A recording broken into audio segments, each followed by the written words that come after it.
Parco degli Acquedotti. Sembra un pomeriggio di sole, ma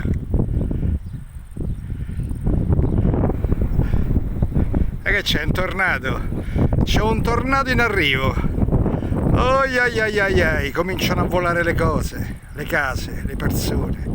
Azzarola, sempre peggio.